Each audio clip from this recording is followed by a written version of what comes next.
Minister, the first point I'm going to make is on food security.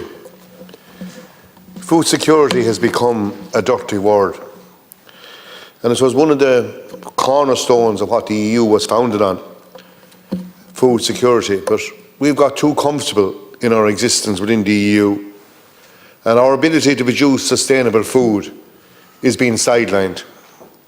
And migration is a subject that gets, is a hugely important subject, and a lot of issues are being raised about migration into this country and into the EU. One of the principal reasons why people are leaving countries is starvation. And we have an ability to help to solve that for Africa and other poor countries in the world. But all we are seen to be doing is putting obstacles in the way of the production of food. And I think, I'm not a climate change denier, but sustainable food production has to be promoted. And as it stands, that is not happening. And we need to go back to basics and make food security one of our cornerstones and produce food as we can for a lot of the poorer parts of the world. The EU passed restoration laws a couple of weeks ago. And, again, we're going to have a significant amount of this country designated of restoration. Up to 20% of our lands, they're saying they will have restored. We're told it's going to be a voluntary scheme. If it is voluntary, it has to be voluntary in all aspects of it. And principally, the owners of that land have to have access to any scheme relating to that land.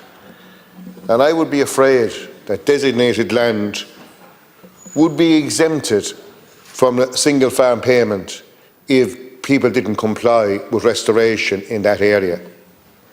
And while in name the scheme would be voluntary, financially the owners of that land would be forced to go into restoration from a financial point of view, whether they wanted to or not.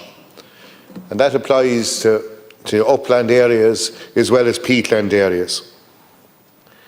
And for restoration to work, the owners of that land have to be happy with the scheme and landowners in the vicinity of it. And we wetting, and there's a lot of bogs in this country that they say there's great benefits for our battling climate change to we wet. But adjacent landowners are not getting a guarantee that their land won't be affected. And, that guarantee has got to be there. And if you change the water table in land and re-wet a large bog, it's going to be very hard to ensure that neighbouring land isn't affected. But that guarantee has got to be there. And the next thing that has to be done is land that is designated for restoration or land that we've already designated for various schemes. The value of that land has got to be restored. Land that has been designated in this country, the value of that land has been decimated by 75 to 80%. In my county, we have a significant amount of hen harrier land. If you were selling that land today, you would be lucky to get €1,500 per acre for it. If it wasn't designated, it would make between €7,000 and €8,000 an acre.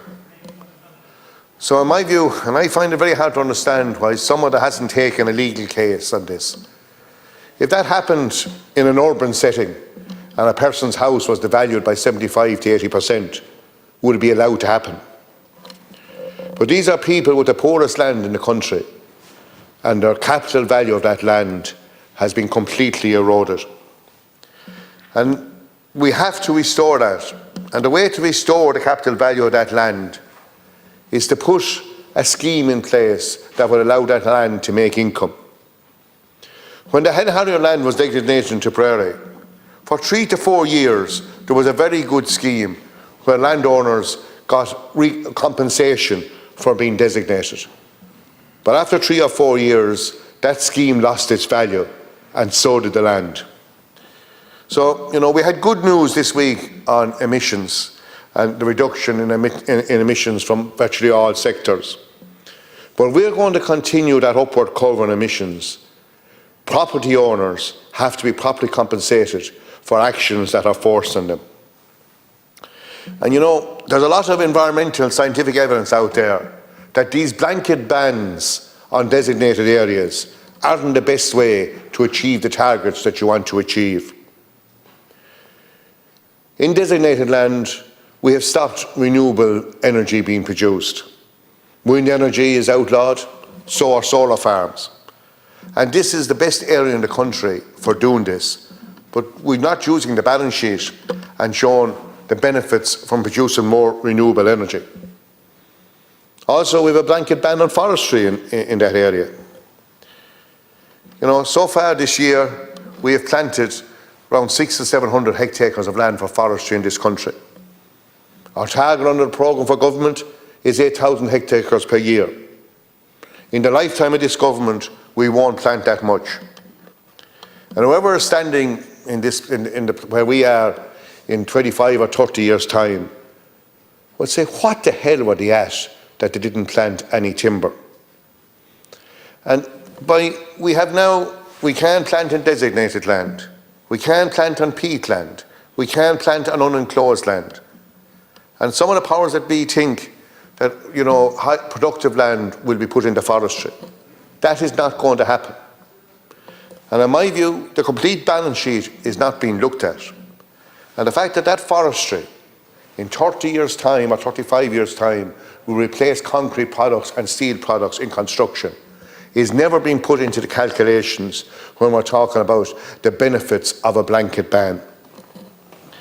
And as I said, you know, I was listening to Morning Ireland and I'm driving up to Dublin this morning, and we have a new 5-year programme in place for the hen harrier. And, you know, they were hoping that, you know, you'd have buy-in from everyone into it and that, you know, it would have a great benefits for society. If the landowner feels, and rightly feels, that he's being prosecuted by designation, you're never going to have the goodwill of the landowner. And without the goodwill of the landowner, you will not get the benefits that you can acquire. And I will appeal to your Minister, and I've appealed for this on numerous occasions. Let's listen to this environmental advice that's there, that these blanket bans are not achieving what some said they would. Numbers of hen harriers with the blanket ban have dropped.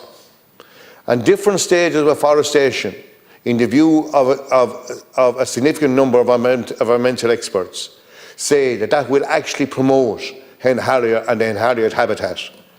And as well as promoting the hen harrier habitat, it will restore the value of the land and help us by reducing our emissions and producing timber that can be used to offset other industrial products like cement and steel.